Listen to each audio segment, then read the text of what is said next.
बिस्मिल्लाहिर्रहमानिर्रहीम। अस्सलाम वालेकुम डियर स्टूडेंट्स। हमारा आज का टॉपिक एब्जॉर्प्शन ऑफ लिपिड्स के बारे में है। अगर आपको हमारा पिछला लेक्चर याद हो तो हमने उसमें डाइजेशन ऑफ लिपिड्स के बारे में पढ़ा था। आज हम इंशाल्लाह पढ़ेंगे एब्जॉर्प्शन ऑफ लिपिड्स के बारे में। तो आइए स्टार्ट कर लेते हैं। बिफोर एंड आफ्टर एब्जॉर्प्शन, यानी एब्जॉर्प्शन से पहले और एब्जॉर्प्शन के बाद, इस स्लाइड में जो मैं आप लोगों को दिखाने जा रहा हूं उसमें मैं आप लोगों को ये दिखाऊंगा कि फैट्स जब डाइजेस्ट होता है तो उसके बाद फिर जब वो एब्जॉर्ब होता है तो उसके बाद उसके साथ क्या होता है। तो ये एक स्टेप बाय स्टेप मैं आप लोगों को इस स्लाइड में दिखाता हूँ। हम जो खुराक खाते हैं उसमें मुख्तलिफ किस्म के कंपोनेंट्स शामिल होते हैं। मसलन उसमें प्रोटीन भी होता है, कार्बोहाइड्रेट भी होता है और लिपिड्स भी होता है। जो लिपिड कंटेंट है उसमें फिर ये कंपोनेंट्स शामिल होते हैं: triacylglycerols, phospholipids and cholesterols. ये मुख्तलिफ कंपोनेंट्स हैं जो लिपिड से ताल्लुक़ रखते हैं और ये हमारी खुराक में जो फैट कंटेंट होता है उसमें ये मौजूद होते हैं। अच्छा, पिछले क्लास में आप लोगों ने पढ़ा था कि कुछ एंजाइम्स होते हैं जिनको लाइपेजेस कहा जाता है, जिसकी मुख्तलिफ हमने फिर टाइप्स पढ़ी थी। एक था लिंगुअल लाइपेज, एक पैंक्रियाटिक लाइपेज और एक गैस्ट्रिक लाइपेज था। तो वो फिर अपना एक्शन स्टार्ट कर लेते हैं एक्चुअली ट्राइग्लिसराइड्स पे। ट्राइग्लिसराइड से वो फिर थ्रू हाइड्रोलिसिस यानी वाटर की एडिशन से वो एक एक फैटी एसिड को काट देता है। ठीक है, फिर उसके बाद जब ये अपना काम करते हैं लाइपेजेस तो फिर ये इंटेस्टाइन में खुराक दाखिल हो जाती है और इंटेस्टाइन में जाके वहाँ पे लाइपेजेस के एक्शन के लिए आपको पता है इमल्सिफिकेशन ज़रूरी है। और इमल्सिफिकेशन के बारे में हमने पिछले क्लास में बताया था कि वो बाइल एसिड्स या बाइल सॉल्ट्स के ज़रिए से होता है। तो नेक्स्ट स्टेप जो होता है वो इमल्सिफिकेशन है। इमल्सिफिकेशन के बारे में अगर आपने जानना हो कि इमल्सिफिकेशन क्या होती है तो आप नीचे डिस्क्रिप्शन में देखिए, लिंक मैंने दिया हुआ है पिछले लेक्चर का। पिछले लेक्चर में हमने डिटेल के साथ इमल्सिफिकेशन के बारे में बात की है कि what is emulsification and how it helps in digestion of lipids. ठीक है, जब लाइपेज अपना काम करते हैं थ्रू हाइड्रोलिसिस तो वो क्या कंपोनेंट्स प्रोड्यूस करता है लिपिड्स के मुख्तलिफ कंपोनेंट्स से। वो फैटी एसिड्स हमारे पास फ्री फॉर्म में आ जाते हैं, मोनोइसाइल ग्लिसरॉल बनते हैं, लाइसोफॉस्फोलिपिड्स बनते हैं और इसके अलावा हमारे पास कोलेस्ट्रॉल भी बनते हैं। जब ये सारे कंपोनेंट्स हमारे पास आ जाते हैं इनकी फिर एब्जॉर्प्शन की बारी आती है। तो एब्जॉर्प्शन फिर दो मुख्तलिफ तरीकों से हो सकता है। ये बात हमने कार्बोहाइड्रेट के चैप्टर में भी की थी। एक सिर्फ सिंपल डिफ्यूजन होता है, एक एक्टिव ट्रांसपोर्ट होता है और एक फैसिलिटेटेड ट्रांसपोर्ट होता है। जो सिंपल डिफ्यूजन है वो हायर कंसंट्रेशन से लोअर कंसंट्रेशन की तरफ मूवमेंट होती है और जो फैसिलिटेटेड ट्रांसपोर्ट है उसमें कुछ खास मेम्ब्रेन एम्बेडेड प्रोटीन्स इन्वॉल्व होते हैं और वो हेल्प करते हैं कि वो डाइजेस्टेड लिपिड्स को ट्रांसपोर्ट कर दे using the proteins as a facilitators. जो छोटे मॉलिक्यूल्स होते हैं जिनमें ग्लिसरॉल और शॉर्ट चेन फैटी एसिड शामिल हैं वो through simple diffusion cell membrane को क्रॉस करके इंटेस्टाइनल सेल्स में दाखिल हो जाते हैं। जबकि जो बड़े मॉलिक्यूल होते हैं, लॉन्ग चेन फैटी एसिड्स होते हैं या उससे बड़े मॉलिक्यूल लिपिड्स के होते हैं, वो फिर थ्रू माइसेल फॉर्मेशन सेल के अंदर दाखिल होते हैं। अब आप लोगों ने देखा कि इमल्सिफिकेशन में कौन सा सॉल्ट इन्वॉल्व है, बाइल सॉल्ट्स। और बाइल सॉल्ट्स की कंपोजिशन ये है कि जब वो एनायोनिक फॉर्म में होते हैं तो उसका एक सिरा हाइड्रोफिलिक होता है और दूसरा सिरा उसका हाइड्रोफोबिक होता है और यही एक प्रॉपर्टी है जो माइसेल फॉर्मेशन में हेल्प करती है। बाइल सॉल्ट्स क्या करता है कि वो long chain fatty acids, monoglycerides और दूसरे किस्म के कोलेस्ट्रॉल वगैरह को कवर कर देता है और कवर करने के बाद छोटे छोटे किस्म के ड्रॉपलेट्स बन जाते हैं, स्पेरिकल्स बॉल्स बन जाते हैं। उन स्पीयर्स को फिर माइसेल्स कहा जाता है। ये माइसेल्स फिर एपिथेलियल सेल में एब्जॉर्ब हो जाते हैं। जब ये एब्जॉर्ब हो जाते हैं फिर ये प्रोसेसिंग के लिए मुख्तलिफ जगहों पे मुख्तलिफ जो ऑर्गेनेलीज हैं सेल के अंदर उसमें दाखिल होते हैं। मसलन एंडोप्लाज्मिक रेटिकुलम में। जब ये एंडोप्लाज्मिक रेटिकुलम में दाखिल हो जाते हैं तो फिर से चूंकि ये डाइजेस्ट हो चुका है ना, अब ये दोबारा से मिलते हैं और दोबारा से लिपिड कंटेंट में तब्दील हो जाते हैं। तो इसको हम कहते हैं रीसिंथेसिस। ये कहाँ पे वाक़ होते हैं? ये एंडोप्लाज्मिक रेटिकुलम में होता है। सबसे पहले क्या होता है कि जो मोनोइसाइल ग्लिसरॉल्स होते हैं, ऐसे ग्लिसरॉल मॉलिक्यूल जिसके साथ एक फैटी एसिड होता है, उसके साथ एक और फैटी एसिड अटैच हो जाता है और ये बन जाते हैं डाई इसाइल ग्लिसरॉल। और इसके लिए जो एंजाइम इस्तेमाल होता है वो है मोनोइसाइल ग्लिसरॉल इसाइल ट्रांसफरेजेस। इसके बाद डाई इसाइल ग्लिसरॉल के साथ एक और फैटी एसिड मॉलिक्यूल अटैच हो जाता है तो फिर ये बन जाते हैं ट्राई इसाइल ग्लिसरॉल और इसके लिए जो एंजाइम इस्तेमाल होता है वो है डाई इसाइल ग्लिसरॉल इसाइल ट्रांसफरेजेस। अच्छा, यहाँ पे एक और चीज भी हो सकती है डाई इसाइल ग्लिसरॉल के साथ। इसके साथ अगर खुलीन मालिक्यूल और इथेनोलामीन मालिक्यूल मिल जाएं और फास्फेट ग्रुप अटैच हो जाए तो फिर ये फास्फोलिपिड्स में कन्वर्ट हो जाते हैं। और इसके लिए जो एंजाइम इस्तेमाल होता है वो है खुलीन या इथेनोलामीन ट्रांसफरेज एंजाइम। रीसिंथेसिस में एक और भी चीज शामिल है, वो है कोलेस्ट्रॉल के साथ फैटी एसिड्स का रिएक्शन। तो वो फिर कोलेस्ट्रॉल ईस्टर्स बनाते हैं और इसको जो एंजाइम कैटालाइज करता है उसको कहते हैं इसाइल कोए कोलेस्ट्रॉल इसाइल ट्रांसफरेजेस। जब ये रीसिंथेसाइज होते हैं तो उसके बाद इसके दो फेट होते हैं, दो तरीके हो सकते हैं इसके बाद। या तो ये सिक्रीट हो जाते हैं थ्रू खाइलोमाइक्रॉन्स और HDL, या फिर ये स्टोर्ड हो जाते हैं एज साइटोप्लाज्मिक लिपिड ड्रॉपलेट्स, यानी लिपिड ड्रॉपलेट की सूरत में सेल के अंदर साइटोप्लाज्म में ये स्टोर हो जाते हैं। अगर ये थ्रू खाइलोमाइक्रॉन्स और HDL सिक्रीट हो जाएं तो इसकी जो सिक्रीशन है वो डिपेंड करती है MTP और ABCA1। अब MTP क्या चीज है? This is microsomal triglyceride transfer protein. तो ये इस प्रोटीन की मौजूदगी पे डिपेंड करता है। तो खाइलोमाइक्रॉन का जो सिक्रीशन है वो इस प्रोटीन पे डिपेंडेंट है, जबकि HDL का जो सिक्रीशन है वो डिपेंडेंट है ABCA1 पर। ABCA1 किस चीज का एब्रीविएशन है? ATP binding cassette transporter protein. Majority of the phospholipids, जिसमें कोलेस्ट्रॉल और विटामिन ई वगैरह भी शामिल होते हैं, वो खाइलोमाइक्रॉन पाथवे के थ्रू सिक्रीट हो जाते हैं। लेकिन खाइलोमाइक्रॉन के अलावा जो दूसरी पाथवे है HDL पाथवे, उसके थ्रू भी significant amount of these lipids is absorbed. ठीक है, तो ये दो हमारे पास पाथवे हो गए, HDL पाथवे और खाइलोमाइक्रॉन पाथवे। अब खाइलोमाइक्रॉन क्या चीज है? It consist of triglycerides, phospholipids, cholesterol और प्रोटीन। ये खाइलोमाइक्रॉन की कंपोजिशन है। ये पहले जाते हैं गोल्जी बॉडीज में एंडोप्लाज्मिक रेटिकुलम से। वहां पे कैसे जाते हैं? थ्रू वेसिकल्स, एक वेसिकल में बंद होकर। वहां पे क्यों जाते हैं गोल्जी बॉडी में? ताकि उसकी मॉडिफिकेशन हो जाए। और मॉडिफिकेशन में क्या चीज शामिल होती है? ग्लाइकोसिलेशन वगैरह। गोल्जी बॉडी में जब इसकी ग्लाइकोसिलेशन हो जाती है तो उसके बाद ये गोल्जी बॉडी से रिलीज होकर जनरल ब्लड सर्कुलेशन में दाखिल हो जाते हैं थ्रू थोरेसिक डक्ट। अच्छा, अब आते हैं दूसरे वाले स्टेप की तरफ, यानी stored as cytoplasmic lipid droplets. तो स्टोरेज का फायदा ये होता है कि जब बाद में आपको जरूरत पड़ती है तो फिर ये उस वक्त सिक्रीट हो जाते हैं। अच्छा, बाद में जब ये जरूरत पड़ती है तो इसकी हाइड्रोलिसिस बाद में हो जाती है और बाद में ये सिक्रीट भी हो जाते हैं।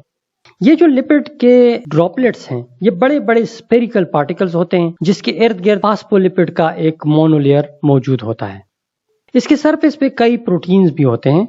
इसका जो कोर होता है वो न्यूट्रल लिपिड्स पे मुश्तमिल होता है, यानी ट्राइग्लिसराइड्स और कोलेस्ट्रॉल ईस्टर्स, जबकि इसके सरफेस पे जो लेयर होता है वो फास्फोलिपिड का एक मोनोलेयर होता है। और फिर हमें जब इसकी रोजे के दौरान जरूरत पड़ती है, चूंकि हम खाना पीना छोड़ देते हैं, तो उस वक्त हमें लिपिड की जब जरूरत पड़ती है तो फिर ये इन्हीं ड्रॉपलेट से लिपिड हाइड्रोलाइज होके रिलीज हो जाता है। अब यहाँ पे मोबिलाइजेशन से क्या मुराद है? Mobilisation means hydrolysis of triglycerides and then entry of those fatty acids to endoplasmic reticulum, और एंडोप्लाज्मिक रेटिकुलम में दोबारा से इसकी रीसिंथेसिस, ठीक है, और उसके बाद उसकी सिक्रीशन और फिर वापस जाना गोल्जी बॉडीज में, और गोल्जी बॉडीज में मॉडिफिकेशन और फिर वापस रिलीज होना और फिर ब्लड में दाखिल होना। अब पिछले एक स्लाइड में माई सेल्स का जिक्र आया था। अब थोड़ा सा इस स्लाइड में हम माई सेल्स के बारे में पढ़ते हैं कि व्हाट आर माई सेल्स और what is its composition. Micelles क्या होते हैं? ये लिपिड के मॉलिक्यूल्स होते हैं जो इस तरह अरेंज होते हैं कि वो एक स्फेरिकल शेप बनाते हैं एक्वेस सॉल्यूशन में।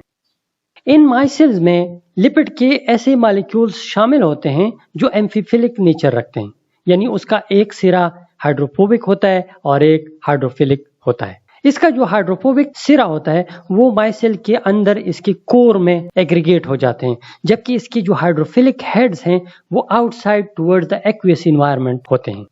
माइसेल्स को आप इस तरह से भी डिफाइन कर सकते हैं, it is an aggregate of surfactant molecules dispersed in a liquid forming a colloidal suspension. Surfactant जो हम यूज करते हैं कपड़े धोने के लिए, तो वो क्या करते हैं, वो भी इसी तरह से माई सेल्स बनाते हैं। जो लिपिड पार्टिकल्स होते हैं कपड़ों के साथ, जो डर्ट वगैरह होता है, उसके इर्द गिर्द सरफेक्टेंट के मॉलिक्यूल्स जमा हो जाते हैं और उन डर्ट पार्टिकल्स को कोर में बंद कर देते हैं।